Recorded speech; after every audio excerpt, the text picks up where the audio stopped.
Hello, everybody. Mrs. Stry here with Chapter 7 and 8 An Unpleasant Discovery. My friends in room 26 had been thinking so much about boats. I was relieved to be at the Brisbane's house, where they always paid a lot of attention to me. You can imagine my surprise when they continued to think about nothing but boats all weekend, too. Mr. Brisbane read all about model sailboats, sketched them, and worked on them in his garage workshop. Meanwhile, Mrs. Brisbane kept busy writing things on a piece of paper. Every once in a while, she'd stop and chuckle. When I first met Mrs. Brisbane, she never chuckled. In fact, she hardly ever smiled because of Mr. Brisbane's automobile accident. But slowly, over time, she regained her sense of humor. Maybe I helped just a little bit. Still, it was unusual for her to sit down and chuckle in a room all by herself. People often say and do very strange things in front of me, almost as if I'm invisible. Finally, Mr. Brisbane came in from the garage. "You're still working on your list?" he asked. "Yes," she said, chuckling again. "I tell you, this is going to be one fun field trip."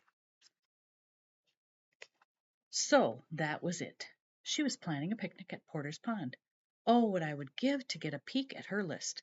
Luckily, the Brisbanes started yawning early, and even though I would have liked them to set up a nice obstacle course for me to run, I wasn't that sorry to see them go to bed. You see, I had a plan, and when a hamster has a plan, nothing, well, almost nothing, can stand in his way. I waited in the house. It was very, very, very quiet. Then I fiddled with my cage door, and as usual, it swung right open. Thank goodness for my lock that doesn't lock. I was feeling especially adventurous because the only peril I faced at the Brisbane's house was a possibility of being caught in my cage. I was willing to take the chance because I had a mission to find out more about the picnic at Potter's Pond. I could see that the list was sitting right on Mrs. Brisbane's desk. Of course, before I set out, I had to map out my route, just like sailors and even pirates do. I slid down the leg of the low table where my cage sat, scurried across the carpet. It felt nice on my paws, but I couldn't move as fast on it as I can on Aldo's shiny, slippery floors. The desk looked like a mountain to a small hamster like me. However, I knew where there's a will and a plan, there's a way. Close to the desk, there was a nice cozy chair with a striped blanket draped over it. I grabbed the blanket and pulled myself up, paw over paw. Then I hopped onto the desk. There was Mrs. Brisbane, right in front of me. I was pretty excited until I looked more closely and saw that Mrs. Brisbane had a rectangular paperweight angled at the top of the list, blocking part of the writing. I could only make out parts of a few words. My heart was pounding. Lun. Were we studying the lungs? Or was something going to lunge at us? Or maybe it was lunch. That's what I was hoping for. Tree. Made my heart pound a little. It surely meant treasure. Capti. Just had to be captain. Was a real ship captain coming along? Or was it the captain of a pirate ship? Eek! What about those colors? Were red and blue the colors of the jewels in the treasure? And what on earth was a secret G? Secret guy? Secret girl? Secret gold? It could be so many things. I tried moving the paper around so I could read the rest of the words, but it wouldn't budge. I pushed the paperweight off with all my might, but I couldn't move it an inch. It must have been made of solid rock. I was still struggling with it when I heard Mr. and Mrs. Brisbane talking. Goodness, I thought they were asleep. I quickly dived off the desk and slid down the chair cover, which was like a bumpy slide. I landed on the seat, paused to catch my breath, and then continued to slide down the leg of the chair. Next, I scurried across the floor to the table. I was moving fast, but I skidded to a stop when I realized I had no idea how to get back up. I certainly couldn't slide up the table leg. Still, I'm a clever hamster, so I stayed calm and checked out the area. I breathed a sigh of relief when I discovered a big stack of magazines on the floor. I carefully climbed up them one by one.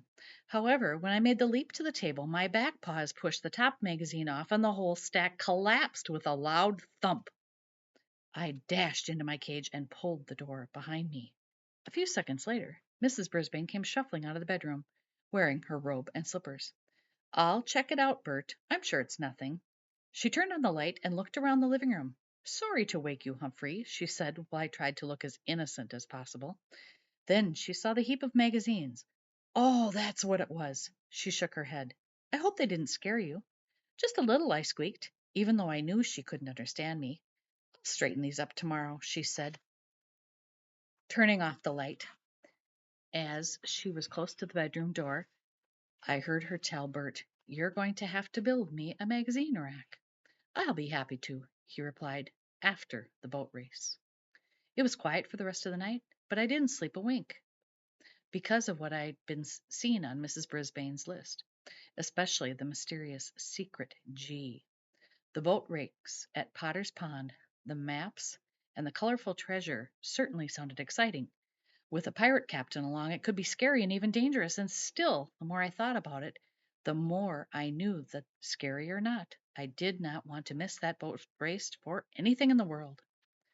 I slept in late on Sunday and awoke revived and refreshed. The Brisbanes were in a happy mood, and so was I. After all, I was going on a treasure hunt soon, or so I hoped. In the afternoon, Mr. Brisbane caught a model sailboat in the living room. It was a fine looking craft with a crisp yellow sail and a bright red hull. I couldn't resist making a boat of my own, he told Mrs. Brisbane. It's great, but only a student can win the prize, she replied. I know, Bert said. He set the boat on the table and opened my cage door. Let's see what kind of sailor Humphrey would make, he said. Mrs. Brisbane quickly stacked up the books around the edge of the table so I couldn't escape. I don't think he'll like it one bit, she said. I couldn't believe that my teacher, who is smart, smart, smart most of the time, could be so wrong. I'd make an incredible sailor. I just knew it. Mr. Brisbane gently set me in the boat. See, Humphrey, it's just your size. Yes, it was exactly my size, and I felt as if I'd been born to sail the boat. I stood at the bow, that's the front of the ship, and imagined myself setting sail for a far off island in search of hidden treasure. Looks like he's a born sailor, Mr. Brisbane observed. Now, there's a smart man. Don't be ridiculous, his wife said. I wouldn't let Humphrey get within sight of the water. What an unsqueakable thing to say! Why? Mr. Brisbane asked. Why? I asked too. Because hamsters must never get wet, Mrs. Brisbane explained. They only catch chills easily and get sick or even die. Plus, water removes the good oils from a hamster's fur. You really should read up on hamsters the way I have, Bert. My heart sank to the bottom of my paws. This was the worst news than anything in the world Mrs. Wright ever said. Guess you're not going to Potter's Pond, my friend, Mr. Brisbane told me. I felt like I was spinning without my wheel. I felt sick with disappointment. I felt just about as bad as I did when Miss Mac left and broke my hamster heart. No way, Mrs. Brisbane agreed. Besides, the poor thing would be terrified. A lot she knew. She had no idea of the fur-raising adventures I'd had, and I'd hardly ever been terrified except by the large and unfriendly animals, like Miranda's dog Clem. Mr. Brisbane put me back in my cage. Sorry, Humphrey, he said. You think you're sorry, I squeaked. I'm about the sorriest creature in the world. They laughed at my squeaking, which hurt my feelings, but I forgave them. They're only humans, after all. A landlubber's life is a scurry one, me hearties. I pity ye poor wretch who's never known life in the briny deep. From Jolly Roger's Guide to Life by I.C. Waters. Battening down the hatches. Once I was back in room 26, I spent a lot of time in my sleeping hut, trying hard not to think about the boats. Every once in a while, though, I couldn't resist checking up on my friend's progress. With Mr. Brisbane's advice and help, the holes were drilled, the keels were attached, and the boats were sanded and painted, and sails were raised. He seemed especially pleased with the progress Kirk and Richie were making with their tall ship. Just make sure that those sails don't weigh the boat down, he told them. I'm going to test it at home tonight, Kirk said. After Mr. Brisbane moved on, Richie told Kirk, maybe I could test it at home? Have you ever sailed a model boat before? Asked Kirk. Richie admitted that he hadn't. But I can tell if it sails or sinks. Look, I've done this before with my dad, Kirk explained. He knows everything about boats. He was in the Navy. But I haven't done anything, Richie complained. Great, said Kirk. You'll get a prize, and you don't have to work. Trust me, we'll win. I guess Richie couldn't think of anything else to say, but he sure looked miserable. Kirk didn't seem to notice. Hey, where do fish sleep? He suddenly asked. Richie just stared at Kirk. In a waterbed, Kirk chuckled. Richie didn't. Gail didn't look too happy, any happier that Richie. Gail didn't look any happier than Richie. Heidi was out sick with a bad cold, so Gail had to work alone. And her mother, who was encouraging to the other students, continued to insist that she decorate the sail. Why can't it be white? Gail asked. That's so unimaginative, Mrs. Morgenstern replied. Remember how you resisted changing your room? Now you love your golden walls, don't you? Yes, but that's different, Gail answered quietly. So Gail continued to spend her time working on the hull of the boat. I think she was delaying the time when she had to decorate the sail or upset her mom if she didn't. I felt sorry for Richie and Gail, but at least they'd have a chance to sail in Potter's Pond and have a picnic with a treasure while I'd just sit in room 26 with no one to talk to but a twangy old frog. I know, Og's a nice guy, and I wasn't being fair to him, but I was feeling down in the dumps. Even when Mrs. Brisbane read from Jolly Roger's Guide to Life, I wasn't very cheered up. I thought I couldn't feel any lower until school was over and Mrs. Wright came in. She was carrying a clipboard and had her shiny whistle around her neck. It's hard to relax around a woman who always wears a whistle. Mrs. Brisbane, here are a few more forms you'll need for the field trip, she announced abruptly. I was surprised to see that Mrs. Brisbane just smiled and said, Fine, I'll make sure they're taken care of. By the deadline, Mrs. Wright snapped back. Of course, Mrs. Brisbane replied. Now, Ruth, I have an idea. To make sure that our field trip is safe and orderly and everything goes smoothly, I was wondering if there would be any chance you could come along and help supervise. I think I'd been off my wheel. I think if I'd have been on my wheel, I would have fallen off. Mrs. Wright looked about as startled as I felt. Well, I don't know, she said. I mean, yes, it would make sense. Perhaps I can rearrange my schedule that day. You'd be a big help, Mrs. Brisbane said, although I didn't agree. And you'd have a lot of fun. Mrs. Wright looked even more startled than before. Oh, well, of course, that wouldn't be my purpose on being there, she said. Mrs. Brisbane flashed her big smile. Of course not, but it wouldn't hurt to have some fun, would it? So that was Mrs. Brisbane's idea. She wanted to help Mrs. Wright have some fun. I didn't think that even a wise teacher could make that happen. The only fun Mrs. Wright had is when she blew her whistle, which wasn't fun for small creatures with sensitive ears like mine. Good luck, I muttered as Miss Brisbane left the room. Good night, she answered cheerily. That evening I had to listen to the splishing and splashing coming from Og's tank, which only reminded me that he could swim as much as he liked, while I was forbidden to be in the water, ever. I guess Aldo didn't know that I wouldn't be joining the class at Potter's Pond. He continued to whistle and dance the hornpipe and say things like "Arr" and "Me hearty." And when he called me a salty dog, I felt sad, sad, sad. Because if there's one thing I am not, it's an unreasonable creature like a dog. On Thursday night, Aldo said a very strange thing. Maria has made me a pirate outfit. She says I look handsome in it. Maria was Aldo's very nice wife, and I could hardly believe that she wanted him to be a pirate, too. I tell you, me buckos, this is pirate life agrees with me, he added, and he pushed his cleaning trolley out of room 26, turned off the light, and closed the door. Og, I squeaked. I could hear the faint splashing of water. Og, do you think that Aldo is going to be a pirate and sail away and we'll never see him again? Boing, boing, boing, boing, Og responded in a very alarming way. I hope not either, I answered, although I'm usually only guessing what Og is trying to say. Aldo left the blinds open so that the street light outside lit up room 26, and it bathed in a soft glow. The tables were pushed together so that the boats were all in a row. I'm taking a little walk, Og, I suddenly announced, flinging my cage door open. I was able to drop down from the table where Og and I have lived directly onto the table with the boats. It was grand seeing all of them up close. There were the beautiful swan boat with real feathers that Saya and Miranda brought in. The pirate flag looked wonderfully menacing on the boat Garth and AJ built. I had nothing but admiration for the colorful Chinese junk that Tabitha and Seth designed. The Viking boat that Art and Maddie created tilted a bit too much to one side, but they still had time to fix it. The tall ship was missing because Kirk had taken it home to test it. Gail's boat, and it was practically hers alone since Heidi had been sick all week, was plain and simple, just like the poster in the classic sailboat on the wall. My friends were doing a great, great, great job. And in spite of my own disappointment, I was proud of them. But suddenly I remembered the boat I'd sketched in my notebook. It was the SS Golden Hamster with its impressive hamster flag. None of my friends had even thought about a flag, except for the pirate flag on Garth and AJ's boat. I looked around at the piles of art supplies in front of me and picked out a lovely triangle of aluminum foil and a toothpick. I carefully inserted the toothpick with the foil, and what do you know? It looked just like a silvery flag on a flagpole.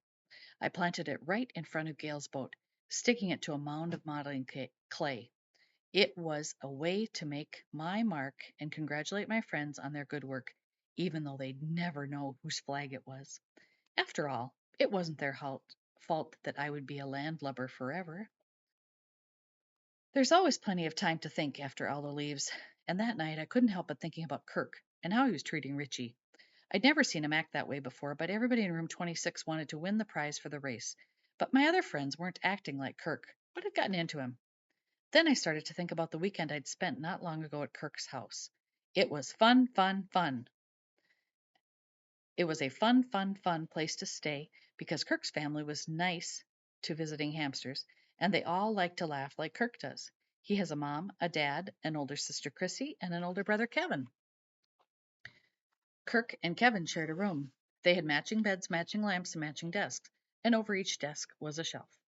On Kirk's shelf there was a dictionary, a globe, and 5 joke books, and a red ribbon to the edge. On Kevin's shelf there were 3 silver trophies, 4 gold trophies, 4 plaques, and a row of red, blue, and gold ribbons. There must have been at least 10 of them. I didn't pay much attention to the difference between the shelves until Kirk pointed out that Saturday afternoon. He and I were alone in the room.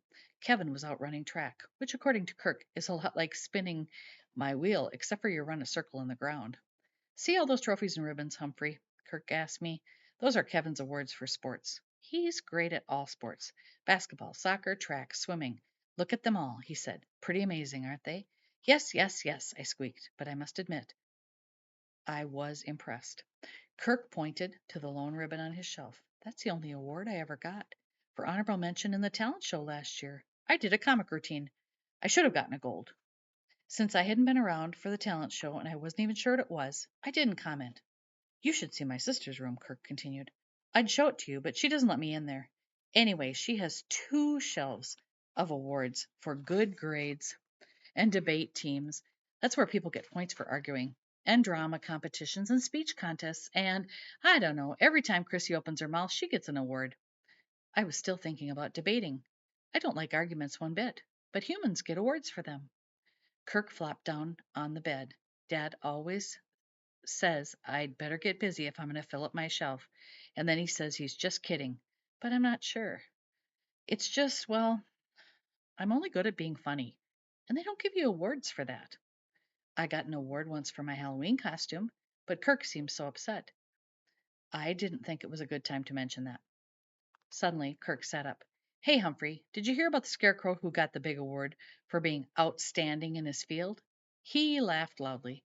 Get it? See? A scarecrow outstands in the field. Outstanding in his field. Unsqueakably funny, I said, though I was exaggerating a little. I've got a million of them, Kirk said. Did you hear the story about the spaceship? It was out of this world. He chuckled again, and so did I. Kirk jumped up and stood close to my cage. Here's one for you, Humphrey. What did the hamster say when he broke his leg? Quick, call a hambulance. A hambulance? Now that was funny. I hopped on my wheel to show Kirk that the joke made me happy. If I had a gold ribbon, I would have given it to him.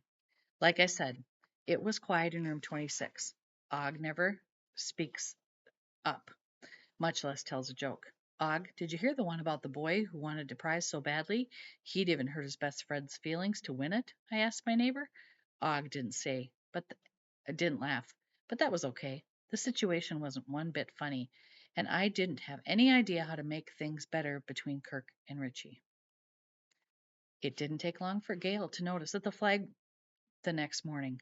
Heidi was back too, and she asked who had made it. When the girls asked around, nobody knew anything except me, but nobody asked. When Mrs. Morgenstern came over to check on their progress, she asked Gail how she decided to decorate the sail. Mom, could I make a flag instead? She said. Fabulous idea, Mrs. Morgenstern replied. I love it. She seemed pleased, and so did Gail, who went right to work. First, she studied nautical flags in Mrs. Brisbane's books. It turned out there was a whole language for flags. Boats raised them to send messages to shore or other boats. Then Gail designed her own series of flags with brightly colored stripes and patterns. I was happy to see I'd been able to inspire her again. Mr. Brisbane helped her string them along the side of the mast. Mr. Morgenstern loved them, and best of all, Gail did too. It was a fine boat, and they were all fine boats, especially after Mr. Brisbane helped Art and Mattie get their Viking ship to stand up straight. Kirk looked very pleased when Mr. Brisbane checked out the tall ship. It floated perfectly last night, Kurt said. I knew it would. Mr. Brisbane was full of surprise. After he moved on, Kirk turned to Richie and said, I think we've pretty much got first prize wrapped up. You've got first prize wrapped up, Richie snapped. I'm just a big nobody.